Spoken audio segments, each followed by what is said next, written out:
जय Hind friends. I hope everybody is fine. चलिए बच्चों, तो देखिए कल के लेक्चर में हमने पढ़ा था केंद्र सरकार के बारे में। आज मैं बात करने वाला हूँ स्टेट गवर्नमेंट। ठीक।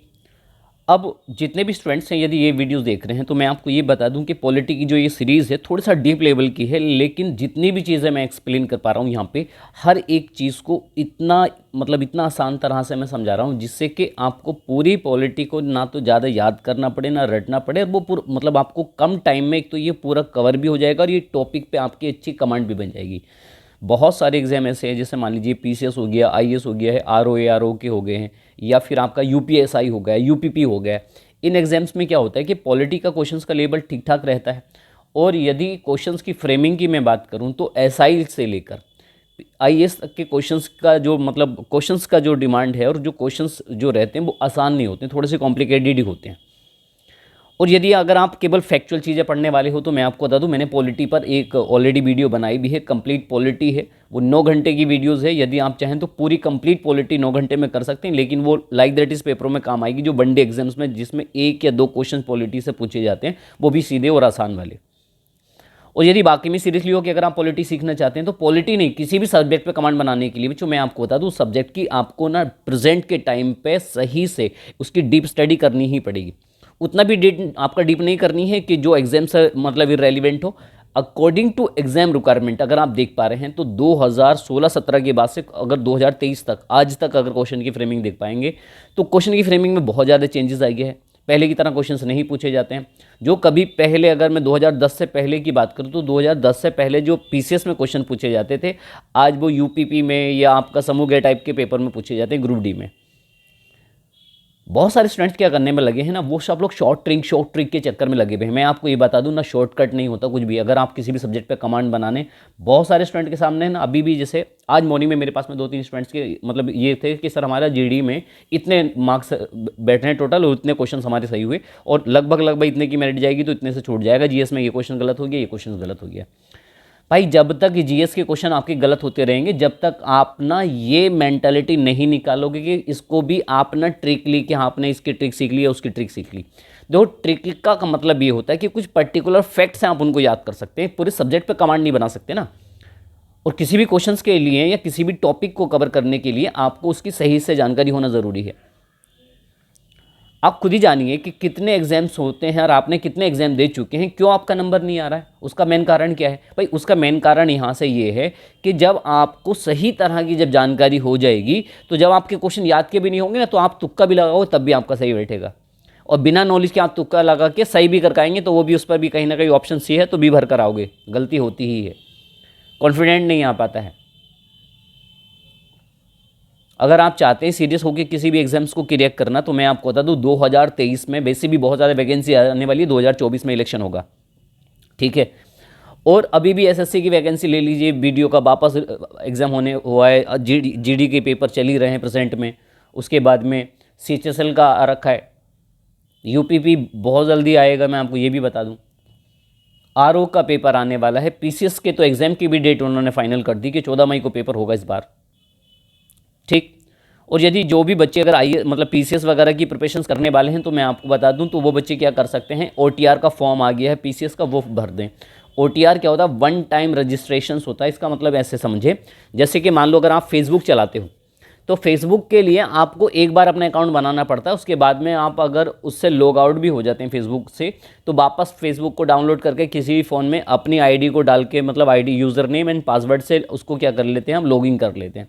उसी तरह का आपको एक पासवर्ड और एक आईडी मिल जाएगी जिसमें आपके सारे डॉक्यूमेंट्स वगैरह सब चीज़ें उसमें रहा करेंगी, तो बार बार फॉर्म जब नहीं भरना पड़ेगा। जब भी फॉर्म आप अप्लाई करेंगे तो बस अपना जो आपको वन टाइम रजिस्ट्रेशन नंबर मिल जाएगा वो डालेंगे तो ऑटोमेटिक सारी जानकारी जो ऑलरेडी इसमें भरवा दी जाएंगी, हाँ भी इसमें आधार कार्ड, आपके डॉक्यूमेंट्स, ये सारी चीज़ें। और मैं आपको बता दूँ ये मस्ट है, बिना ओटीआर के आप अपने फॉर्म का रजिस्ट्रेशन नहीं करवा सकते हैं, ठीक है। चलिए, तो जितनी भी चीज़ें मैं ये बताई थी तो मुझे थोड़ा सा ये था कि आज जिन बच्चों के मैसेज आए तो उनका जीडी में 2-4 क्वेश्चंस ऐसे वो गलत कर आए जिन मुझे मैं उनसे नहीं एक्सपेक्ट कर पा रहा था। तो अभी भी मैं ये कह रहा हूँ कि टाइम है, हर सब्जेक्ट पे ऐसे कमांड बना लीजिए। किसी भी सब्जेक्ट के लिए आप कम से कम 20 से 30 घंटे का समय नहीं निकाल सकते। आप सोचिए ना, 20-30 घंटे कितना होते हैं।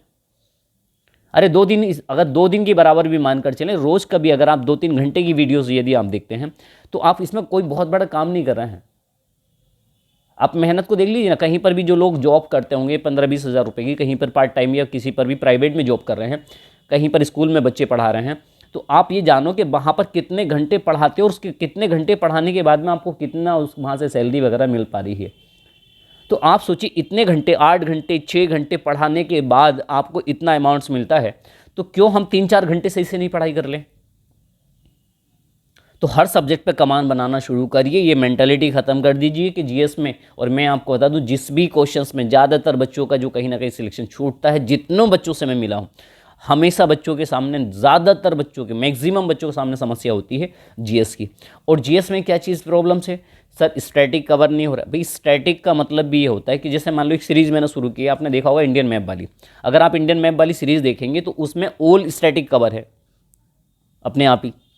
ज्योग्राफिकल चीज़ें अंडरस्टैंडिंग एक टाइम ऐसे नहीं बनेगी, जब आप सब्जेक्ट को पूरी तरह से जब पढ़ते हैं तो वो खुद ही अपने आप ही आपको याद हो जाता है, आपको याद करना नहीं पड़ता। ऐसे कोई है कि आपने किसी का अपना किसी का नाम जब हम याद करते हैं तो ऐसे तो नहीं याद करेंगे ना, भी राम राम राम राम करके नहीं याद करेंगे ना, वो नाम याद ही हो जाएगा अपने आप आपको। जब कोई चीज़ हमारे सामने बार बार आती है तो वो हमें याद हो जाती है। तो उस यही एजुकेशन का पढ़ाई में भी ये सेम है। तो पढ़ाई में अगर आप चाहते हैं सीरियस होकर कमांड बनाना, तो आपको क्या करना पड़ेगा बच्चों, कि जब आप कोई भी सब्जेक्ट की स्टडी करते हो, अगर या आप चाहते हो कि इस पर अपनी कमांड बनाना, तो उस सब्जेक्ट को पहले तो एक मतलब डीपली उसकी स्टडी करने के बाद में फिर जितने भी क्वेश्चंस वहाँ से आज तक उन टॉपिक से पूछे गए हैं प्रीवियस इसमें, या क्या क्या पॉसिबिलिटी हो सकती है, उनको हमें सोल्व करना चाहिए। तब हमें समझ में आता है कि भाई कौन सा टॉपिक कितना कवर हुआ है। और उसके बाद में सबसे मेन चीज़ होती है रिवीजन।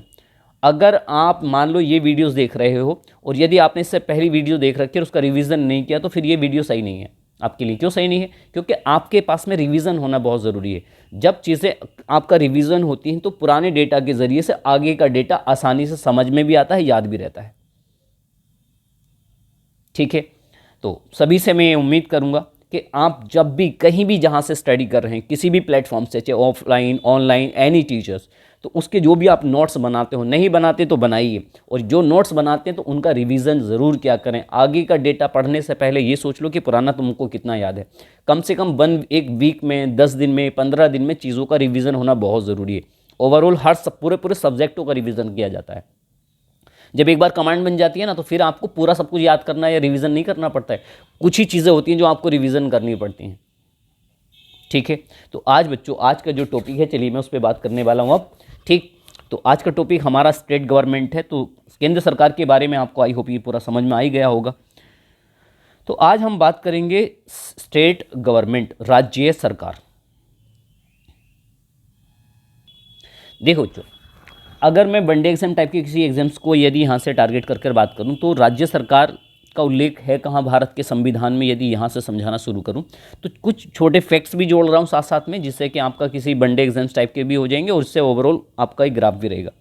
सर, हमारे संविधान का एक भाग है बच्चों, भारत के संविधान का एक भाग है, भाग नंबर 6। ठीक है, जिसका उल्लेख, एक का मतलब है आर्टिकल्स, हिंदी में अनुच्छेद, अनुच्छेद 152 से लेकर 152 से लेकर अनुच्छेद 237 तक। तो इसमें उल्लेख है राज्यों का, मतलब राज्य सरकार का एक तरह से। तो इसीलिए भाग 6 को राज्यों का संविधान कहते हैं। क्या कहते हैं? राज्य। ये क्वेश्चन आया हुआ है, राज्यों का संविधान। तो क्वेश्चन ये इस तरह से किसी एसएससी के एग्जाम्स में का क्वेश्चन था कि भारतीय संविधान के कौन से भाग को राज्यों के, मतलब राज्यों के संविधान की संज्ञा दी जा सकती है, कुछ इस तरह से सवाल था। ठीक है, स्टेट गवर्नमेंट का टॉपिक है आज हमारा। देखो बच्चों, सबसे पहले मैं आपको स्टेट गवर्नमेंट की यदि बात करेंगे तो सबसे पहले हम सीखेंगे सर, चाहे वो राज्य सरकार हो या केंद्र सरकार। सरकार का तो आपको पता है ना, सरकार के सर कितने स्तंभ होते हैं? सरकार के सर 4 स्तंभ होते हैं, विधायिका, कार्यपालिका, न्यायपालिका और मीडिया। तो चलिए वहीं से हम शुरुआत करते हैं, कंपोजिशन समझ लेंगे यहीं से इसका।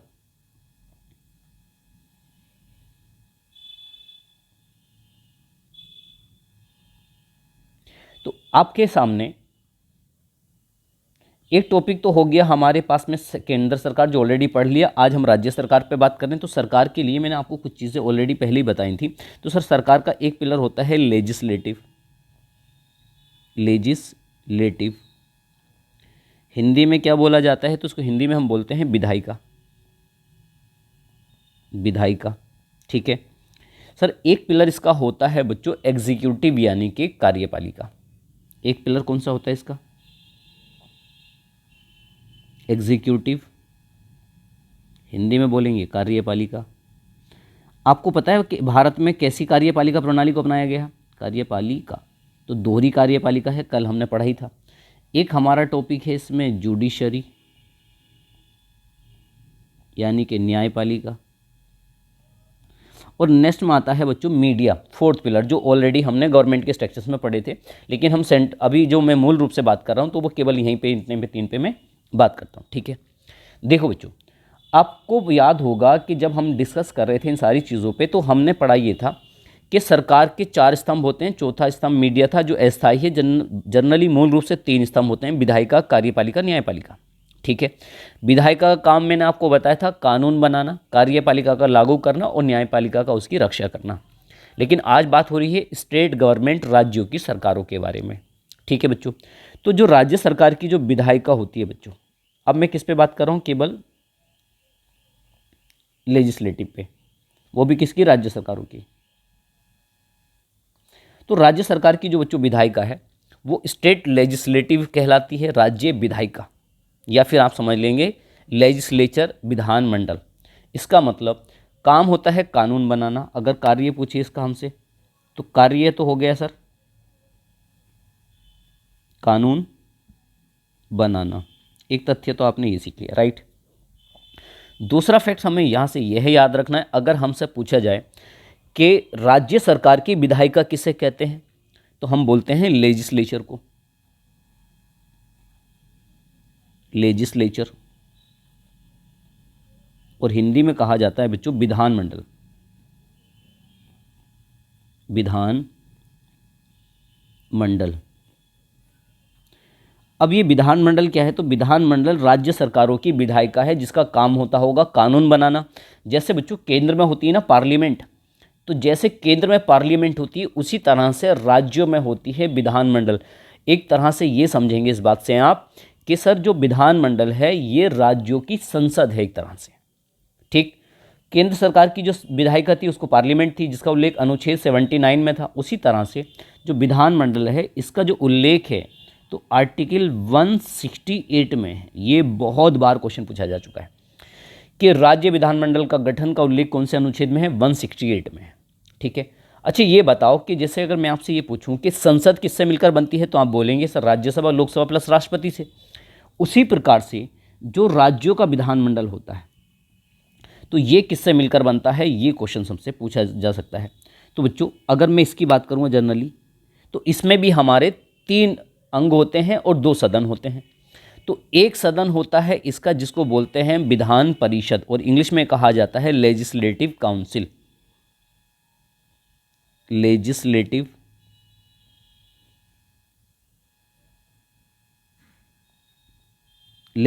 काउंसिल। अब ये जो लेजिस्लेटिव काउंसिल है इसको हिंदी में क्या कहते हैं? विधान परिषद, विधान परिषद। तो विधान परिषद को आप एक तरह से ऐसे समझ लेंगे, सर ये जो विधानमंडल यहाँ लिखा है आपने, तो विधानमंडल तो हो गया एक तरह का संसद राज्यों की। उसी प्रकार से जैसे संसद हो गया विधानमंडल, तो विधान परिषद एक तरह की राज्यसभा है राज्यों की या राज्य सरकार की, तो उसको कहा जाता है विधान परिषद, राइट गाइज। अब मैं यदि बात करूं विधान परिषद पे, जैसे हमने केंद्र में, तो इसकी मैं तुलना किससे कर सकता हूं? तो एक काम करता हूं, बराबर है ये किसके? राज्यसभा के। तो इससे ऐसे याद रख लेना कि जैसे केंद्र में राज्यसभा होती है उसी प्रकार से राज्यों में होती है विधान परिषद। क्या ये बात समझ में आ गई? ठीक, इसके बारे में जानते हैं। अब सर ये जो विधान परिषद है ये वर्तमान में केवल 6 राज्यों में है। पहली बात तो ये है, भारत के सब राज्यों में नहीं है। ये क्यों नहीं है उसके बारे में मैं भी आगे डिस्कस करूंगा इसके बारे में पहले। ठीक है, देखो जो विधान परिषद है तो इस विधान परिषद के जो सदस्य होते हैं, विधान परिषद के सदस्य, इन सदस्यों को कहा जाता है MLC। क्या कहा जाता है? MLC, the member of legislative council, member of legislative council. क्या ये बात समझ में आएगी यहाँ पे? यानी कि राज्यों का एक सदन होता है विधान परिषद और उसके सदस्यों को कहा जाता है MLC, राइट। एक बात ये जान लेंगे। उसके बाद में सर इनका इलेक्शन या इनका चुनाव कौन करता है? तो यहाँ से क्वेश्चन आता है कि इनका चुनाव ये कौन लोग होते हैं? इनके अगर मैं इलेक्शन चुनाव की बात करूं तो देखो बच्चों, मैं ये कह रहा हूं कि जितने भी किसी भी राज्य की जो विधान परिषद होती है, पहले तो ये जान लो कि हर केवल भारत में 6 राज्यों में विधान परिषद है और हर एक राज्य की विधान परिषद में अलग अलग सदस्य हैं, क्योंकि सदस्य डिपेंड करते हैं उस राज्य की जनसंख्या कितनी है। जैसे मान लो सबसे ज़्यादा जनसंख्या यूपी में है पूरे भारत के अंदर, तो यूपी की विधान परिषद में वर्तमान में 100 एमएलसी चुने जाते हैं या 100 सदस्य हैं विधान परिषद के। क्या ये बात समझ में आ गई यहाँ पे? तो मैं ये कह रहा हूँ कि जितने भी सदस्य हैं, यदि हम इनको क्या मान लेते हैं, 100% मान लेते हैं, ठीक है, मतलब जितने भी विधान परिषद के सदस्य इनको 100% मान लिया जाए, तब मैं इनका इलेक्शन समझाता हूँ कि इनका चुनाव कौन कौन या कौन व्यक्ति करते हैं। यहाँ से बहुत क्वेश्चन पूछे जाते हैं, वेरी प्रोमिनेंट है, इट्स अ वेरी प्रोमिनेंट। देखो बच्चों, पॉइंट नंबर 1, एक पॉइंट ये, तो इसके मान लो तो टोटल 100% का 1/3 यानी कि 1/3 33% ऐसा मान लेंगे। तो 1/3 M का मतलब है यहाँ पर मेंबर, 1/3 मेंबर या 1/3 सदस्य चुने जाते हैं, इलेक्टेड बाय, इसका मतलब है के द्वारा चुने जाते हैं। मतलब विधान परिषद के 100% सदस्यों में से 1/3 यानी कि 33% जो सदस्य हैं, तो 1/3 सदस्य जो चुने जाएंगे, इलेक्टेड बाय, चुने जाएंगे, किसके द्वारा चुने जाएंगे? तो जिस राज्य की विधान परिषद होगी उस राज्यों के एमएलओ के द्वारा। इसका क्या मतलब है, उदाहरण से समझो। जैसे मान लो सर, मैंने मान लिया कि सर हमारे पास में है यूपी, ठीक है, तो यूपी में कितने एमएलसी सदस्य चुने जाते हैं? सर तो यूपी में यदि मैं बच्चों बात करूं तो यूपी में चुने जाते हैं 100 एमएलसी। कितने एमएलसी? 100 एमएलसी चुने जाते हैं, ठीक है। इन 100 को क्या मान लेते हैं, 100% मान लेते हैं। तो इन 100% में से सर 33% जो आपके एमएलसी चुने जाएंगे, इन एमएलसी को कौन वोट डालेगा, कौन चुनेगा? तो इनको वोट डालेंगे जो यूपी में एमएलए होते हैं, जो यूपी के एमएलए, जैसे यूपी में वर्तमान में 403 आपके एमएलए हैं, राइट, तो ये 403 लोग करेंगे वोट इनको। क्या ये बात समझ में आ गई? इस तरह से हमें ये बात याद रखनी है। इसका मतलब समझ में आया कि किसी भी राज्य की जो विधान परिषद होती है, उस राज्य की विधान परिषद के 1/3 सदस्य उस राज्यों के एमएलओ के द्वारा चुने जाते हैं। क्या ये बात हम यहाँ से याद रख लेंगे? चलो आगे समझते हैं। तो एक बात तो हमें सर यहाँ से ये क्लियर हो गई कि 1/3 सदस्य जो चुने जाएंगे उस राज्य की, किसके द्वारा बच्चों? एमएलओ के द्वारा। पॉइंट नंबर 2 में जानेंगे सर 1/3 सदस्य हैं, कितना? 1/3 सदस्य ये जो चुने जाएंगे, 1/3 सदस्य इलेक्टेड बाय लोकल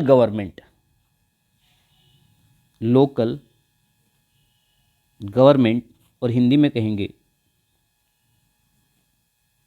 स्थानीय सरकारों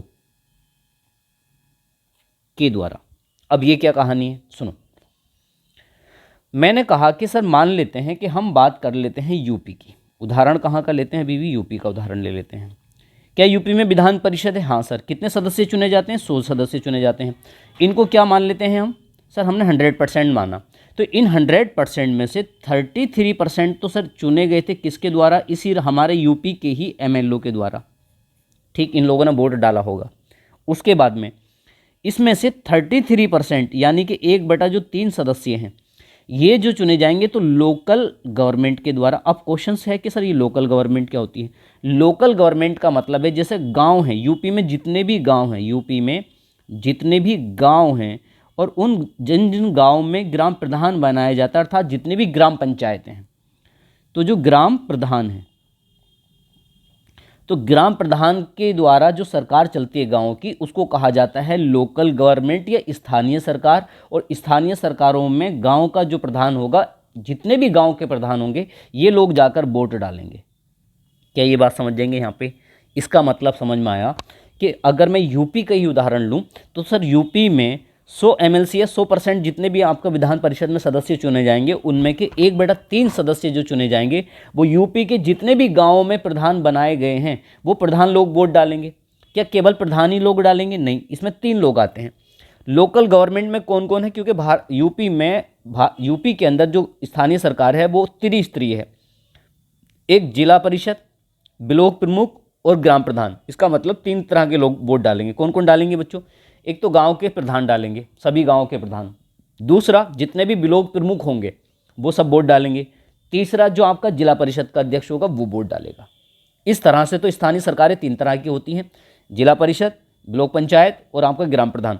इन लोगों के द्वारा चुने जाएंगे उस राज्य की विधान परिषद के 1/3 सदस्य। इस तरह से हमें ये कॉन्सेप्ट भी याद रखना है। अगला पॉइंट, 1/12 सदस्य। कितना? 1/12%। 1/12 सदस्य जो चुने जाएंगे बच्चों, तो ये चुने जाएंगे बाय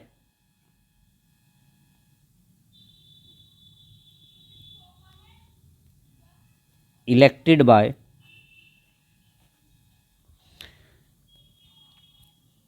स्टेट ग्रेजुएट पर्सन या फिर ग्रेजुएट पर्सन ऑफ स्टेट। तो मैं यहां पर कह दूं, जो चुने जाएंगे तो वो ग्रेजुएट के द्वारा चुने जाएंगे।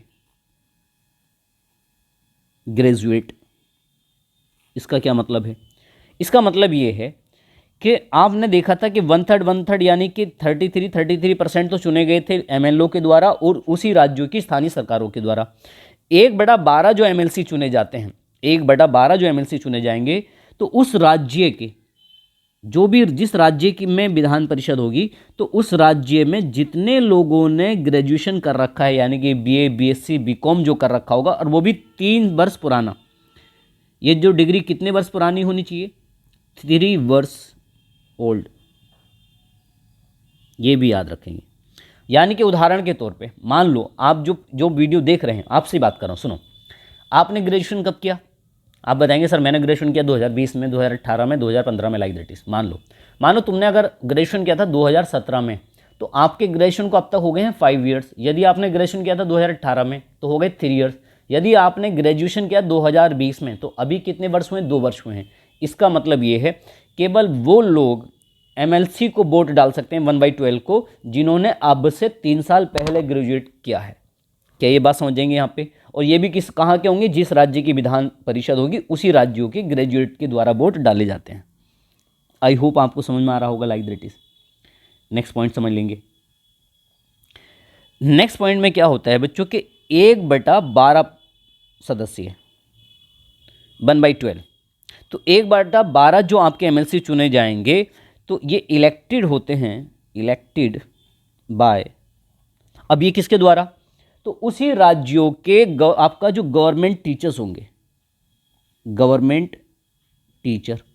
अब ये गवर्नमेंट जो टीचर्स हैं, जो सरकारी अध्यापक हैं, इन सरकारी अध्यापकों में एक तो प्रिंसिपल नहीं होगा। किसी भी स्कूल के प्रिंसिपल को, जो मतलब अगर किसी के पास में प्रिंसिपल का पद है तो वो वोट नहीं करेगा, लेकिन जो गवर्नमेंट टीचर्स होंगे ये लोग वोट करेंगे। लेकिन ये टीचर्स भी कितने वर्ष पहले होने चाहिए? 3 ईयर्स या 3 वर्ष, 3 वर्ष ओल्ड। सुनो ये क्या कहानी, सुनो ये कहानी ये है अगर आप सरकारी अध्यापक हैं, मान लो जो 31 हज़ार या 69,000 वाली भर्ती आई थी, ये टीजीटी पीजीटी के माध्यम से आपने बीएड किया, सुपर टेट पास करके आप गवर्नमेंट अध्यापक बन गए, ठीक है। अगर आप कोई गवर्नमेंट टीचर्स हो प्रेजेंट में, और यदि आपकी जॉब कितने साल पहले लगी है? 3 साल पहले लगी है, यानी कि 2019 में अगर लगी है, 19 से पहले लगी हो, कितना भी, ऐसे नहीं केवल 3 वर्ष पुराने। इसका मतलब ये है कि वो लोग वोट नहीं करेंगे जिनकी अभी जॉब लगे 6 महीने, 1 साल, 2 साल, 2.5 साल हुआ है। जिनकी जॉब को लगे हुए कम से कम 3 साल हो चुके हैं वो लोग वोट करेंगे। या फिर मान लो आप कोई सरकारी अध्यापक थे और अब आपका रिटायरमेंट हो गया है, तो रिटायर हुए अभी आपको 3 साल नहीं होने चाहिए। मान लो कि आपका जो रिटायरमेंट हुआ था 2020 में, तो इसका मतलब है कि आप 2021 में भी, 22 में भी वोट कर सकते हैं, 23 में भी, 24 में नहीं करेंगे। तो रिटायरमेंट लिए हुए 3 ईयर्स या फिर जॉब लिए हुए 3 ईयर्स वाले जितने भी सरकारी अध्यापक होंगे, प्रिंसिपल्स को छोड़ के स्कूलों के, वो सब भी क्या करते हैं? एमएलसी के चुनाव में वोट करते हैं। और इस तरह से 1/12 सदस्य उस राज्य की विधान परिषद के सरकारी अध्यापकों के द्वारा चुने जाते हैं। क्या ये बात समझ में आ गई? यहाँ पे लास्ट एंड फाइनल पॉइंट्स और वेरी प्रोमिनेंट, सबसे ज़्यादा पूछे जाता है यही वाला विधान परिषद के इलेक्शन से यदि जब भी क्वेश्चन आता है, तो 1/6 सदस्य वेरी प्रोमिनेंट है। 1/6 सदस्य 1/6 सदस्य, एम का मतलब एमएलसी की मैं बात कर रहा हूँ यहाँ पे, तो 1/6 जो सदस्य हैं तो ये क्या होंगे बच्चों, इलेक्टेड नहीं होंगे, अब ये होंगे नॉमिनेटेड। नॉमिनेटेड, नॉमिनेटेड का मतलब होता है मनोनीत। मनोनीत,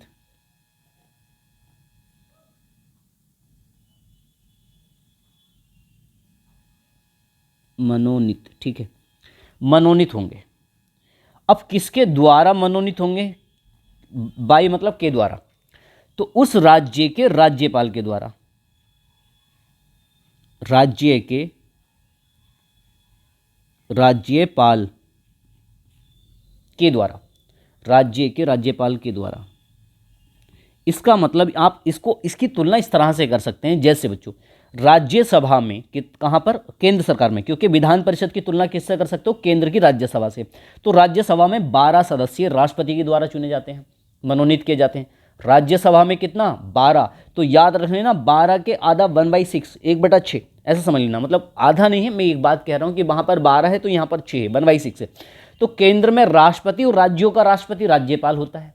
राज्यों का राज्यपाल कौन होता है, राज्यों का राष्ट्रपति राज्यपाल होता है। और जैसे केंद्र में राज्यसभा होती है उसी प्रकार से राज्यों में विधान परिषद होती है। तो आपने सीख लिखा, इस तरह से टोटल हो जाते हैं 100% आपके विधान परिषद के सदस्यों का चुनाव। अब आप आसानी से बता सकते हैं कि भाई किस तरह से चुने जाते हैं। हाँ सर, अब हम बता सकते हैं कि मान लो उदाहरण के तौर पे मैं यहाँ बात करूँ कि किसी भी राज्य की क्या है बच्चों, विधान परिषद है, विधान परिषद, ठीक है। तो विधान परिषद के जितने भी सदस्य होंगे, तो सर ये जो सदस्य हैं, पहली बात तो इनको कहा जाता है sir MLC, the member of legislative council.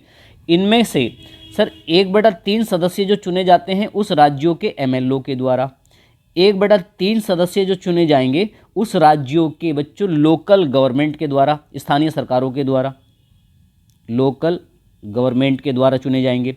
उसी तरह से 1/12 सदस्यीय गवर्नमेंट टीचर के द्वारा चुने जाएंगे। फिर 1/12 सदस्यीय आपके जितने भी ग्रेजुएट लोग हैं उनके द्वारा चुने जाएंगे। और सर 1/6 सदस्य क्या होंगे, ये नॉमिनेटेड होंगे, किसके द्वारा, राज्य के राज्यपाल के द्वारा।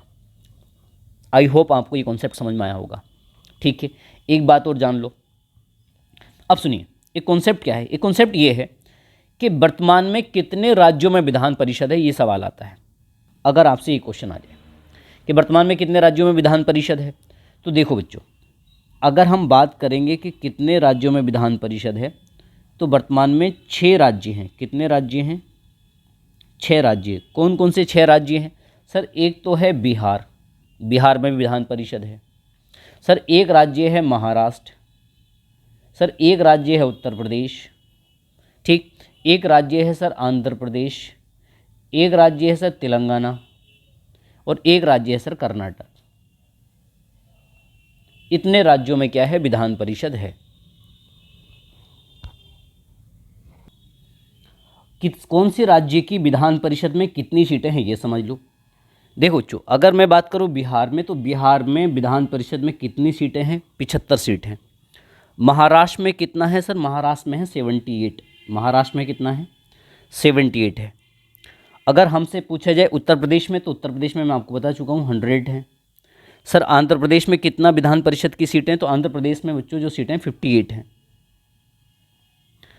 आंध्र प्रदेश में कितना सीट हैं सर, 40 सीट हैं। कर्नाटक में कितना सीट है बच्चों, तो कर्नाटक में जो सीटें हैं 63 सीटें हैं। ये तो हो गई यहाँ पर सीट। अब क्वेश्चन ये है कि सर वर्तमान में केवल 6 राज्यों में ही विधान परिषद क्यों है, हर एक राज्य में क्यों विधान परिषद नहीं है। ठीक, इस सवाल को समझिए। देखो बच्चों, इस एक आर्टिकल है हमारे पास में, पहले मैं वो आर्टिकल समझाता हूँ, देन उसके बाद में ये कॉन्सेप्ट समझ में आएगा। ध्यान समझिए सर, एक आर्टिकल अभी आपने पढ़ा था, आर्टिकल हमारे पास में था 169, ठीक है बच्चों, ठीक। तो 169 क्या करता है, संसद को एक अधिकार देता है। किसे, पार्लियामेंट को पावर देता है, संसद को पावर देता है। संसद को क्या पावर देता है बच्चों, तो संसद को यह पावर देता है कि भारत की जो संसद है, अगर यह चाहे तो ये विधान परिषद को, विधान परिषद हमारी जो संसद है, अगर ये चाहे तो विधान परिषद को किसी भी राज्य में स्थापित कर सकती है, या फिर इस विधान परिषद को क्या कर सकती है बच्चों, समाप्त कर सकती है। क्या ये बात समझ में आ गई? तो एक क्वेश्चन तो ये याद रखेंगे आप कि संसद को कौन सा अनुच्छेद यह अधिकार देता है कि वह किसी भी राज्य में विधान परिषद को स्थापित कर सकती है या किसी भी राज्य में विधान परिषद को समाप्त कर सकती है। ठीक, तो ये कौन सा आर्टिकल है? 169। एक बात और समझो, ये नोट करके समझा रहा हूँ, यहाँ से क्वेश्चन बहुत बार पूछा जा चुका है, पीसीएस में भी, यूपीएससी में भी, आरओ में भी, लेकिन फिर भी बच्चे बहुत बार क्यों इसको गलत करते हैं समझ में नहीं आता। इससे पहले मैं आपको एक कॉन्सेप्ट समझाता हूँ, फिर इस बात को समझना। जैसे मान लो एक आर्टिकल है हमारे पास में 168। 168 में किसका गठन है बच्चों? तो अभी हमने ऊपर पढ़ा था सर, इसमें उल्लेख है विधानमंडल का। विधानमंडल, विधानमंडल क्या है सर? विधानमंडल राज्यों की संसद है, ये राज्यों की संसद। ये मैं इसलिए लिख रहा हूं, कहते नहीं है लेकिन आपको याद रहे इस वजह से ये बात समझा रहा हूं। तो 168 में गठन है किसका? विधानमंडल का। विधानमंडल के साथ 2 अंग होते हैं। कितने अंग होते हैं? अंगों की संख्या 2। कौन कौन से? 3 अंग होते हैं। और कौन कौन से अंग हो जाएंगे? एक तो सर विधान परिषद हो जाएगी जिसके सदस्यों को एमएलसी कहते हैं, एक विधानसभा हो जाएगी जिसके सदस्यों को एमएलए बोलते हैं, और एक हो जाएगा राज्यपाल। यानी कि सेम जैसे कि केंद्र में संसद होती है ना, राज्यसभा लोकसभा प्लस राष्ट्रपति, तो ये किसकी तरह है? जैसे कि राज्य केंद्र में राज्यसभा, एमएलए किसके सदस्य होते हैं? विधानसभा के। विधानसभा किसकी तरह होती है? जैसे राज्यों की लोकसभा। राज्यपाल ऐसे जैसे केंद्र में राष्ट्रपति। ये बात समझ में आ गई। और 2 सदन होते हैं। कौन कौन से सदन हैं सर? 2 सदन हैं यहाँ पे, और ये सदन हो गए हमारे, एक विधान परिषद और एक विधानसभा। राइट, अब कहानी सुनिए। तो हमारा जो मूल संविधान था, मूल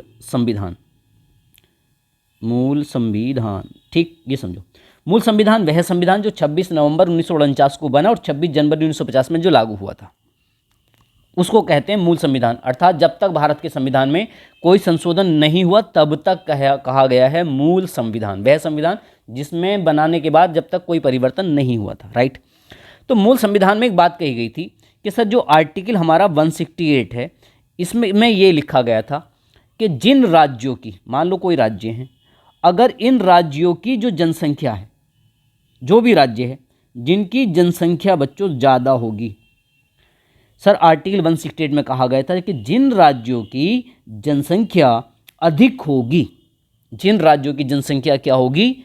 अधिक होगी, उन राज्यों में जो विधानमंडल होगा, उन राज्यों का विधानमंडल जो होगा बच्चों, ये द्विसदनात्मक होगा, द्विसदनात्मक होगा। ये बात कही गई थी। इंग्लिश में कहते हैं द्विसदनात्मक को बाइकैमरल।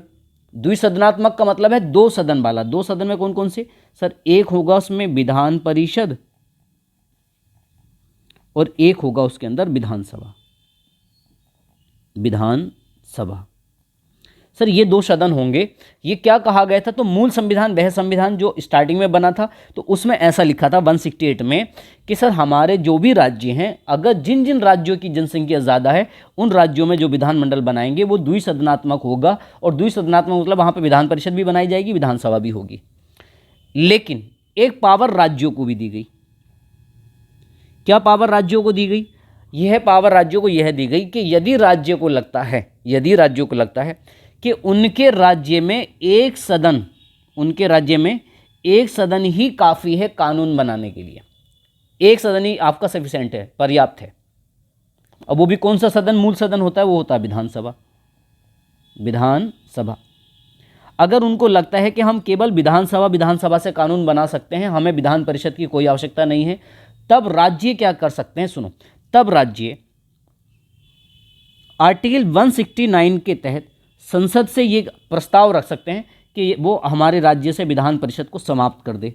या जिनको यह लगता है कि एक सदन उनके राज्य में पर्याप्त नहीं है कानून बनाने के लिए, दोनों सदन होने चाहिए, तो वह राज्य सरकार क्या कर सकती है? संसद से कह सकती है कि अपने राज्य में विधान परिषद को स्थापित कर दे। इसका मतलब है राज्य सरकार के कहने पर संसद अनुच्छेद 169 के तहत किसी भी राज्य की विधान परिषद को बना सकती है, किसी भी राज्य की विधान परिषद को हमेशा के लिए समाप्त कर सकती है। ठीक, अब मूल संविधान में क्या लिखा था? मूल संविधान में तो ये लिखा गया था भाई जिन राज्यों की जनसंख्या ज़्यादा है उनमें विधानमंडल कैसा होगा? द्विसदनात्मक होगा, जहाँ पर विधान परिषद भी होगी, विधानसभा भी होगी। ये कौन कौन से राज्य थे जहाँ की जनसंख्या ज़्यादा थी? अगर मैं उनकी बात करूँ तो जो उस टाइम पे जो राज्य थे, एक राज्य था आंध्र प्रदेश। कौन सा राज्य था? आंध्र प्रदेश। एक राज्य था बच्चों बिहार, एक राज्य था महाराष्ट्र, एक राज्य था मध्य प्रदेश, एक राज्य था तमिलनाडु, एक कर्नाटक, एक उत्तर प्रदेश, एक पंजाब, एक पश्चिम बंगाल और जम्मू कश्मीर। ऐसा समझ लो, इतने राज्य मैं नॉर्मल समझा दूँ। ये वे राज्य थे कि जहाँ की जनसंख्या ज़्यादा थी दूसरे राज्यों के मुकाबले। ठीक है, तो अब आर्टिकल 168 में क्या लिखा था? सर आर्टिकल 168 में तो यह लिखा गया था कि जिनकी जनसंख्या ज़्यादा होगी वहाँ पे दोनों सदन होंगे। इसीलिए आंध्र प्रदेश ने क्या किया, 1950 में विधान परिषद बनाई और 1950 से लेकर कब तक चलाई थी? 1985 तक। यहाँ तक तो विधान परिषद इन्होंने बना के रखी। ठीक है, एक टर्म तो ये हो गई। लेकिन इन्होंने क्या किया, 1985 में आंध्र प्रदेश सरकार ने अपने राज्य से विधान परिषद को समाप्त कर दिया। आंध्र प्रदेश में 1950 से लेकर 1985 तक विधान परिषद रही, यानी कि दोनों सदन रहे। लेकिन 1985 में क्या किया था, आंध्र प्रदेश ने अपने राज्य से संसद से कहकर विधान परिषद को समाप्त करवा दिया। उसके बाद में फिर इनको क्या लगा कि सर वापस कानून बनाने के लिए एक सदन पर्याप्त नहीं था। इसी वजह से इन्होंने फिर से प्रस्ताव रखा अपने राज्य में विधान परिषद बनवाने के लिए, और 2007 में एक बार पुनः विधान परिषद की इनके राज्य में स्थापना कर दी गई संसद के द्वारा। और इसीलिए आपने पढ़ा था कि वर्तमान में भारत के 6 राज्यों में और 6 राज्यों में आंध्र प्रदेश भी है। क्या ये कॉन्सेप्ट को समझ में पा रहे हो कि नहीं? उसी प्रकार से यदि मैं बिहार की बात करूं तो बिहार में जब से शुरुआत से लेकर आज तक विधान परिषद बनी हुई है, वो चल रही है। महाराष्ट्र में भी जब से बनी है अभी तक चल रही है। मध्य प्रदेश एकमात्र ऐसा राज्य था जिसके लिए कहा गया था कि वहाँ पर दोनों सदन होने चाहिए, जनसंख्या ज़्यादा है, लेकिन मध्य प्रदेश ने आज तक कभी भी दोनों सदन नहीं बनाए। केवल मध्य प्रदेश में एक ही सदन है, वो है विधानसभा। तमिलनाडु ने क्या गेम खेला, वो तमिलनाडु के बारे में जान लो। देखो तमिलनाडु ने क्या किया बच्चों, तमिलनाडु ने 1986 तक तो विधान परिषद बना के रखी, यानी कि 1950 से जब से संविधान लागू हुआ और तब से 1900 कब तक 86 तक तो इसने क्या थी, विधान परिषद बनाई। इसके तमिलनाडु में दोनों सदन होते थे। लेकिन क्या किया तमिलनाडु ने 1986 में, इसने बच्चों 1986 में अपने राज्य से विधान परिषद को समाप्त करवा दिया संसद से। इसको लगा कि फालतू के पैसे खर्च होंगे, क्योंकि एक बात सोचो कि अगर दूसरा सदन बनाएंगे तो राज्य सरकार खर्च उठाएगी उस पूरे सदन का। यदि उनको लगता है कि ये खर्च बचाया जा सकता है और एक ही सदन से कानून बनाया जा सकता है, तो राज्य केंद्र सरकार से कहकर, संसद से कहकर अपने राज्य से विधान परिषद को समाप्त करवा सकते हैं। उसके बाद में क्या किया गया, 2010 में इन्होंने पुनः स्थापना करवाई। इनको लगा नहीं नहीं यार, कानून बनाने के लिए एक सदन काफ़ी नहीं है, दोनों सदन बनाएंगे, कंजूसी नहीं करते हैं। क्या बात समझ में आ गई यहाँ पे? 2016 से इन्होंने वापस समाप्त कर दिया। और वर्तमान में आपने देखा था तमिलनाडु में कोई विधान परिषद नहीं है, और अभी तक क्या चल रही है, यहाँ पे है ही नहीं। यदि मैं कर्नाटक की बात करूँ तो जिस दिन से बनी है अभी तक विधानसभा चल रही है। उत्तर प्रदेश में जब से बनी है आज तक विधानसभा चल रही है। पंजाब और पश्चिम बंगाल ने, इन दोनों ने अपने राज्य में 1969 तक विधानसभा रखी। 1950 से यहाँ तक तो विधानसभा रखी। लेकिन दोनों ने क्या किया बच्चों, इन दोनों ने 1969 में अपने राज्य से विधानसभा को क्या कर दिया, विधान परिषद को क्या कर दिया है, समाप्त कर दिया है। तो आपने इससे ये सीखा कि सर किसी भी राज्य की जो विधान परिषद है, किसी भी राज्य की जो विधान परिषद है, या तो आप इसको बना सकते हो, स्थापित कर सकते हो, या फिर समाप्त कर सकते हैं। विधान परिषद को कभी भी विघटित या भंग नहीं किया जाता है। विघटित या भंग, जिस क्वेश्चन की मैं बात कर रहा था बच्चे बार बार गलत करते हैं, वही वर्डिंग है। विघटित या भंग नहीं होती। इसका क्या मतलब है, विघटित या बच्चों भंग का मतलब, जैसे लोकसभा है ना, हर 5 साल में लोकसभा का कार्यकाल पूरा हो जाता है, फिर से वापस नई लोकसभा बनाई जाती है। ऐसा विधान परिषद के साथ में नहीं होता।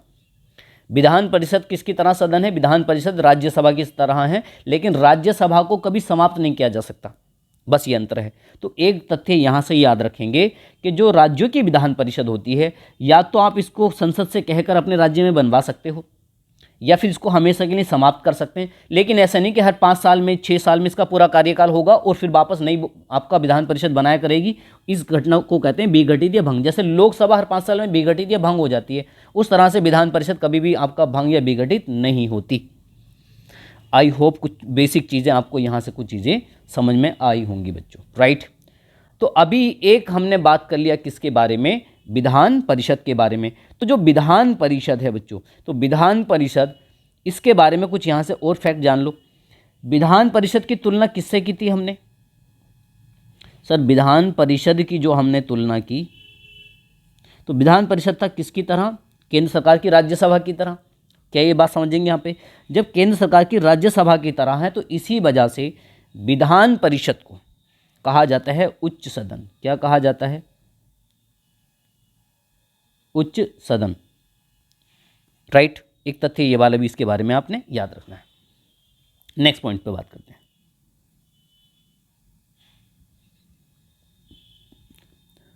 तो विधानसभा तो हो गया हमारा ये कॉन्सेप्ट, विधान परिषद का कॉन्सेप्ट समाप्त, ठीक। दूसरा देखते हैं, बात कर रहे हैं राज्यों का विधानमंडल। तो राज्यों के विधानमंडल में एक तो होती है विधानसभा, एक होता है इसमें राज्यपाल। एक कौन होता है इसमें? राज्यपाल। इंग्लिश में इसको कहते हैं गवर्नर, राइट।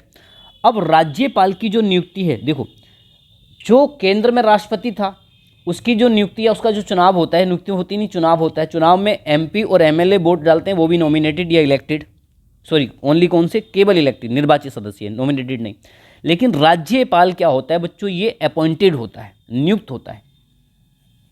ये क्या होता है? अपॉइंटेड होता है। अपॉइंटेड का मतलब है इसकी क्या होगी? नियुक्ति होती है। इसकी नियुक्ति किसके द्वारा होती है? बाई मतलब के द्वारा, तो मैं आपको बता दूं राष्ट्रपति के द्वारा होती है। आर सर्कल मतलब है प्रेसिडेंट, राष्ट्रपति। और राष्ट्रपति को अधिकार कौन सा अनुच्छेद देता है? यदि आर्टिकल पूछ ले तो अनुच्छेद 155 के तहत। तो अनुच्छेद 155 के तहत भारत का राष्ट्रपति सभी राज्यों के राज्यपालों की नियुक्ति करता है बच्चों, ठीक। उसके बाद में विधान परिषद के अंदर आप देखेंगे तो जो दूसरा सदन होता है, उस सदन का नाम है लोअर हाउस या निम्न सदन कह सकते हैं, और वो है आपका विधानसभा। कौन सा सदन है बच्चों? विधान सभा। विधानसभा को इंग्लिश में कहते हैं लेजिस्लेटिव असेंबली।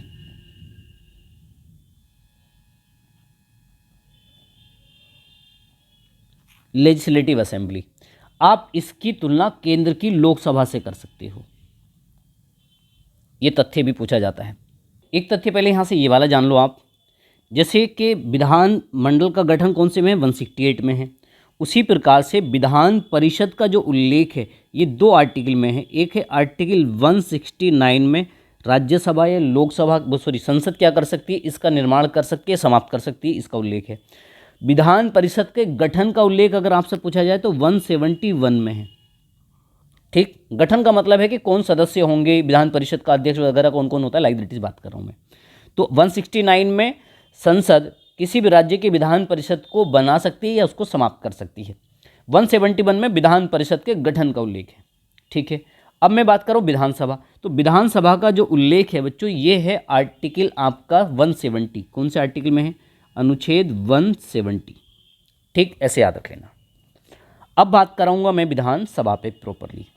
तो विधानसभा की तुलना किससे कर ली आपने बच्चों? लोकसभा से की है, राइट। अब देखते पहले तो जो विधानसभा है इनके जो सदस्य होते हैं बच्चों, विधानसभा के सदस्य, तो विधानसभा के सदस्यों को कहा जाता है MLA, the member of legislative assembly, यानी कि राज्य विधानसभा सदस्य, ठीक है बच्चों, MLA बोलते हैं। सर इन MLA का चुनाव कौन करता है भाई साहब? ये सवाल पूछा जाता है आपसे। इलेक्शन, इनका चुनाव, अगर इनका इलेक्शन आपसे पूछा जाए तो इनको का जो चुनाव करती है वो राज्यों की जनता करती है। कौन करती है बच्चों? राज्यों की जनता, ठीक। राज्यों की जनता इनका क्या करती है, चुनाव करती है। और जिसमें भी जनता वोट डालती है वो सभी के सब चुनाव कैसे कहलाते हैं, डायरेक्ट या प्रत्यक्ष चुनाव कहलाते हैं। क्या ये कॉन्सेप्ट आपको याद रहेगा? ठीक है। अब यहाँ से एक बात ये समझा देता हूँ कि कितने राज्यों में विधान परिषद है, सॉरी विधानसभा, कितने राज्यों में विधानसभा है, अगर आपसे ये क्वेश्चन आता है। ठीक है, इसके लिए आपको ये समझना, देखो सर प्रेजेंट भारत में, यदि अभी मैं मौजूदा भारत की यदि बात करूं आपसे, तो प्रेजेंट भारत में हम क्या क्या चीज़ें देख पा रहे हैं कि सर भारत के अंदर एक तो 28 राज्य हैं प्लस 8 केंद्र शासित प्रदेश हैं, जिनको मैं शॉर्ट में लिख रहा हूँ यूनियन टेरिटरीज इंग्लिश में कहते हैं, और हिंदी में आपका केंद्र शासित प्रदेश। तो आपके ओवरऑल कितने स्टेट हो गए हैं? 36, राइट। तो मैं ये कह रहा हूँ कि ये 28 जो राज्य हैं, इन 28 के 28 राज्यों में विधानसभा है। इसका मतलब 28 राज्यों में तो विधानसभाएं हैं, और इन हर 28 के 28 राज्यों की जो विधानसभाएं, उनमें अलग अलग सदस्य हैं, क्योंकि डिपेंड करता है जनसंख्या के आधार पर। सबसे ज़्यादा जनसंख्या यूपी में, इसीलिए सबसे ज़्यादा विधानसभा की सीटें कहाँ होंगी? यूपी की 403 सीटें हैं। ये बात समझ में आ गई। अब ये जो आपके 3 केंद्र शासित प्रदेश हैं बच्चों, यहाँ पे मतलब 8 केंद्र शासित प्रदेश हैं, तो इन 8 में से 3 केंद्र शासित प्रदेश ऐसे हैं, कौन कौन से? एक तो दिल्ली, एक है पुदुचेरी, और एक हमारा है बच्चों जम्मू कश्मीर, JNK, जम्मू एंड कश्मीर। ये 3 ऐसे यूनियन टेरिटरीज हैं जहां पर विधान सभा है। क्या ये बात समझ जाएंगे आप यहाँ पे? अब देखो, यदि आपसे यह क्वेश्चन आ जाए कि जो दिल्ली विधानसभा है इसमें कितने सदस्य हैं, पुदुचेरी में कितने सदस्य हैं, और जम्मू कश्मीर में कितने होंगे, या सभी राज्यों में कितने हैं, तो ये एक टॉपिक जब हमारा स्टेट का आएगा तब बात कर लेंगे। फिलहाल मैं नॉर्मल ये बात कर दूं, दिल्ली विधानसभा के लिए 69वां कॉन्स्टिट्यूशन अमेंडमेंट हुआ था 1991 में, और तब जाके दिल्ली की विधानसभा में हमने 70 MLA का यहाँ पर प्रावधान किया था। मतलब आप ऐसा समझ लो 69वां कॉन्स्टिट्यूशन अमेंडमेंट हुआ था। CA का मतलब है कॉन्स्टिट्यूशन अमेंडमेंट, या हिंदी में कह देना संविधान संशोधन। ठीक, 69वां संविधान संशोधन कब हुआ था? 1991 में। इस संविधान संशोधन के माध्यम से दिल्ली के अंदर जो सीटें की गई थी विधानसभा की, तो वो 70 आपके MLA हुए थे। और कितने यहाँ पर मंत्री बनाए जाते हैं? तो 7 मंत्री बनते हैं। यहाँ पे 7 सदस्यों को मंत्री बनाया जाता है, या फिर मंत्री परिषद में क्वेश्चन पूछा जाता है कि दिल्ली की मंत्री परिषद में कितनी सीटें हैं। ठीक, उसी तरह से पौंडीचेरी में कितना है? तो यहाँ पर 33 है। जम्मू कश्मीर में कितने होंगे? अभी बनी नहीं है, 90 होंगे। ठीक है, फिलहाल यहाँ के हैं। राज्यों की बात करें तो सबसे ज़्यादा कहाँ पर हैं? तो सबसे ज़्यादा सीटें हैं यूपी के अंदर। कितना सीट हैं? 403। तो ये थोड़ा सा फैक्ट था, लेकिन ये टॉपिक जब आएगा तो अब हम वहाँ पे डिस्कस करेंगे, लेकिन अभी हमारा यहाँ का डिस्कस है नहीं। तो फिलहाल मुझे अब आप यहाँ से मैं आपको वापस स्टेट गवर्नमेंट की तरफ लेके चलता हूँ। तो यहाँ से हम बात करेंगे। तो राज्य सरकार का उल्लेख भाग नंबर 6 अनुच्छेद 152 से 237 के बीच में है। भाग नंबर 6 को राज्यों का संविधान कहते हैं। राज्य सरकार की यदि बात करें तो सरकार के 4 पिलर होते हैं, जिसमें कि प्राथमिक 3 स्तंभ है, विधायिका, कार्यपालिका, न्यायपालिका। राज्य सरकार की जो विधायिका है, तो विधायिका का काम कानून बनाना होता है। तो राज्य सरकार की विधायिका विधानमंडल को कहते हैं, जिसका उल्लेख अनुच्छेद 168 में किया गया है। जैसे केंद्र में संसद होती है, उसी तरह से राज्यों में विधानमंडल होता है। जैसे संसद के 3 अंग और 2 सदन होते हैं, विधानमंडल के भी 3 अंग और 2 सदन होते हैं। अंतर इतना है कि संसद का एक सदन राज्यसभा, एक लोकसभा कहलाता है, तो विधानमंडल का एक सदन विधान परिषद और एक सदन विधान सभा कहलाता है। केंद्र में राष्ट्रपति होता है, राज्यों में राज्यपाल होता है। इन सब के बारे में डिटेल से जानकारी हम यहाँ पे सीख ही लिए हैं। क्या ये बात समझ में आई हुई होगी? आई होप आपको। अभी मैं बात करने वाला हूँ यहाँ पे कार्यपालिका के बारे में। ठीक, राज्यों की कार्यपालिका। जो राज्यों की कार्यपालिका है, तो पहला तो मैंने आपको केंद्र सरकार में जो सिस्टम समझाया था कि भारत में या राज्यों में कैसी कार्यपालिका प्रणाली है, तो दोहरी कार्यपालिका प्रणाली है। दोहरी कार्यपालिका सिस्टम को अपनाया गया है। तो हमारे यहाँ पे डबल कार्यपालिका होती है, मतलब दो तरह की कार्यपालिका होती हैं। कौन कौन सी कार्यपालिका होती हैं? तो एक तो होती है बच्चों अस्थाई, टेम्परेरी, अस्थाई कार्यपालिका। एक होती है स्थायी कार्यपालिका, परमानेंट। अस्थाई और स्थायी होती है, ठीक है। अब इनके बारे में जान लेते हैं। अस्थायी कार्यपालिका और स्थायी कार्यपालिका कौन सी होती है? तो अस्थायी जो कार्यपालिका है वो कहा जाता है काउंसिल ऑफ मिनिस्टर, यानी मंत्री परिषद, मंत्री परिषद। इंग्लिश में कहा जाएगा काउंसिल ऑफ मिनिस्टर्स, मंत्रियों का समूह। ये बात जान लो। और जो आपकी स्थायी कार्यपालिका है तो ये किसको कहा कहते हैं? तो ये कहते हैं हम आपका ब्यूरोक्रेसी, यानी कि नौकरशाही को, नौकरशाही, ये याद रख लेना आप। अब मंत्री परिषद में ऑलरेडी आपको जब केंद्र सरकार पढ़ा रहा था तब मैंने आपको कुछ इस तरह से एक फ्रेम बताया था, ठीक। अब इस फ्रेम में मैंने आपको किस तरह से बताए थे तो सुन लो। यहाँ पे देखो बच्चों, अगर मैं बात करूँ यहाँ पे फ्रंट पे सबसे टॉप पे कौन से मंत्री होते हैं मंत्री परिषद के अंदर? तो टॉप पे कौन से होते हैं? कैबिनेट मंत्री होते हैं, कैबिनेट मंत्री, इंग्लिश में कैबिनेट मिनिस्टर कह देंगे। सेकंड नंबर पे जो मंत्री आते हैं उनको कहा जाता है स्टेट मिनिस्टर या राज्य मंत्री, राज्य मंत्री। एंड नंबर थर्ड पे जो मंत्री आते हैं उनको डिप्टी मिनिस्टर इंग्लिश में और हिंदी में कहा जाता है उप मंत्री, उप मंत्री। इस तरह के क्या होते हैं बच्चों? ये तीन तरह के मंत्री हैं। अब ये मंत्री कहाँ से आते हैं, किनको बनाया जाता है, यदि ये सवाल हमसे पूछा जाए तो मैं आपको ये बता दूं बच्चों, जो हमारे पास में ये वाला जो सदन है विधानसभा वाला, इसी सदन से चुनकर आते हैं। किसमें बच्चों? मंत्री परिषद के अंदर सदस्य यहाँ से चुनकर आएंगे। ये जो आपके एमएलए हैं मैक्सिमम सदस्य यहाँ से चुनकर आते हैं। आप मानेंगे, एक मैंने आपको अमेंडमेंट पढ़ाया था जब केंद्र सरकार समझा रहा था कि सर 91 कॉन्स्टिट्यूशन एक अमेंडमेंट संविधान संशोधन हुआ था 2003 में, और इसके माध्यम से यह प्रावधान रखा गया था कि सर जो मंत्रियों की अधिकतम संख्या होगी तो वो अधिकतम कितने परसेंट? 15%। मिनिमम मंत्री कितने परसेंट बनेंगे? 12% बनेंगे। ये किसका परसेंट होगा? तो ये परसेंट होगा विधानसभा का, विधानसभा। लेकिन इसका ये मतलब नहीं है कि सर ये जो मंत्री हैं सब विधानसभा से ही बनाए जाएं। कुछ मंत्रियों को कहाँ से बनाया जा सकता है? विधान परिषद से भी। क्या ये बात समझ में आ गई यहाँ पे? तो राज्यों की विधान परिषद, मतलब राज्यों की जो मंत्री परिषद है सेम तुलना कर सकते हैं केंद्र सरकार की मंत्री परिषद से, सारा कॉन्सेप्ट सेम वही है। फिर दूसरा तथ्य आप जानो यहीं पे कि सर ये जो मंत्री हैं आपका, जैसे कैबिनेट मंत्री हो गया, राज्य मंत्री हो गए, उप मंत्री हो गए, तो इन मंत्रियों के क्या बनाए जाते हैं सर? सेक्रेटरी या सचिव बनाए जाते हैं, ठीक है। जैसे कैबिनेट मंत्री का होता है चीफ सेक्रेटरी, ठीक, इस तरह से। तो इनके क्या बनते हैं सर? सचिव होते हैं।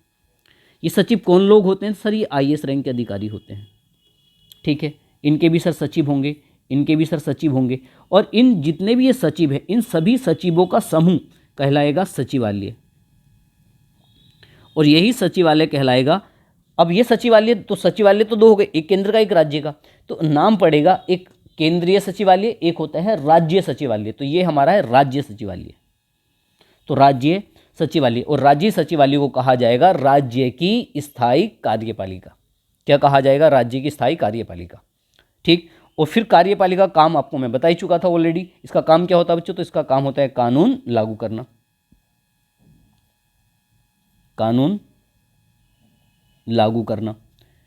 अगर मैं न्यायपालिका की बात करूं तो राज्य में होता है हाई कोर्ट। राज्यों का क्या होता है बच्चों? हाई कोर्ट होता है। तो इस तरह से आपने किसके बारे में सीखा है? बेसिक बातें सीखी अभी कि स्ट्रक्चर जनरली थोड़ा सा समझ में आया होगा कि स्टेट गवर्नमेंट का स्ट्रक्चर्स क्या होता है। देखो, जब आप इतना पढ़ लेंगे, जब आपको एक अंडरस्टैंडिंग आ जाएगी। क्या अंडरस्टैंडिंग होगी? आप ये बता सकते होंगे कि हाँ भाई राज्य सरकार कैसे होती है, कैसे इसका गठन होता है, केंद्र सरकार का गठन कैसे होता है, कौन कौन इसमें शामिल होते हैं।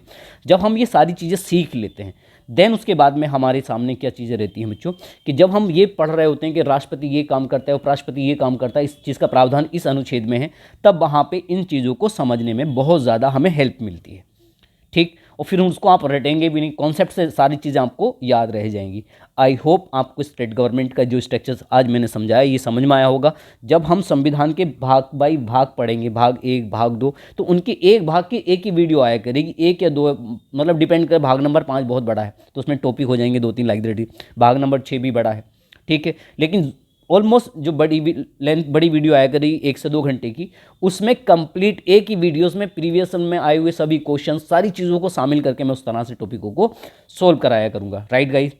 यदि बच्चों अगर आपको ये सेशन पसंद आ रहा है और ये पॉलिटी की वीडियो ठीक लग रही हो तो आप इसको शेयर भी किया करें अपने फेसबुक पे, इंस्टाग्राम पे, आप अपने स्टेटस पे लगा दिया करें, ठीक। और कम से कम एटलीस्ट एक लाइक ज़रूर किया करें, कमेंट ज़रूर किया करें कि वीडियो आपको कैसी लगी है, ठीक। इससे मुझे ये भी पता चलेगा कि आपको कितना समझ पा रही। जहाँ जहाँ तुम्हें डाउट्स वगैरह रहते हैं तो वहाँ पर भी मुझे कमेंट कर मुझे बताएं कि आपको कहाँ कहाँ पे प्रॉब्लम्स आ रही है और कौन कौन से सब्जेक्ट आप चाहते हैं जिनको मैं स्टार्ट करूँ। बहुत सारे बच्चों का कमेंट्स आ रहा है कि सर इकोनॉमिक्स शुरू कर दीजिए, तो आपकी क्या राय है, तो ये मुझे आप कमेंट करके बताएंगे, ठीक है गाइस। तो आई होप आप जो ये वीडियो देख रहे हैं तो मैं मानता हूँ कि आप चैनल को भी सब्सक्राइब करेंगे, वीडियो को भी लाइक करेंगे और कमेंट भी ज़रूर कर बताएंगे सर ये वीडियो कैसी लगी, ठीक है guys. Best of luck, take care.